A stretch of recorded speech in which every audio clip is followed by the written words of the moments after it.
ultimate tool, multifunction fluid pump kit. This thing works so good that if you're doing often your own like transmission fluid services or differentials, if you have multiple vehicles, you do it regularly to keep up with maintenance. This thing works great. You pressurize up to 20 psi. There is a gauge, there is a relief valve. You fill it up through this, you unscrew, and it's actually very easy. You pump it while you're underneath the vehicle. Give a couple pumps, raise the pressure. There is a valve. You can control the flow. If you don't want it, that's one of the extensions, You have different kind of nozzles, or a nozzle extension, whatever you want to call it. There's so many of them. And what you want to do, there is a valve. You release it. Let me demonstrate. So we have a 10 psi. We have a little bit of fluid inside, maybe, probably not just in the hose. But let me show you how well it works.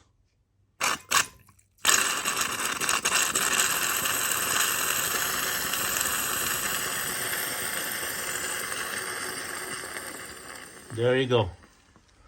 So pretty much I got all the fluid out of the hose, basically pushed through.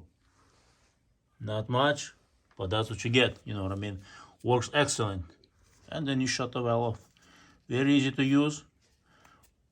Ultimate, quick release. This brand comes lifetime warranty on the tool and good price. And you can buy same thing but different name without lifetime warranty. So you know what I mean? If you're not sure about the prices, if there is a difference or the same, but there is few options available. If you want to release, you can release. There's a you can push on it and to fill it up. Best to use it for one type of a fluid, if you run transmission fluids, then use transmission fluid. It works well. Use a funnel to fill it up, or you use flexible pouches, whatever fluid that might be, and to fill it up. So that's it. Thanks for watching.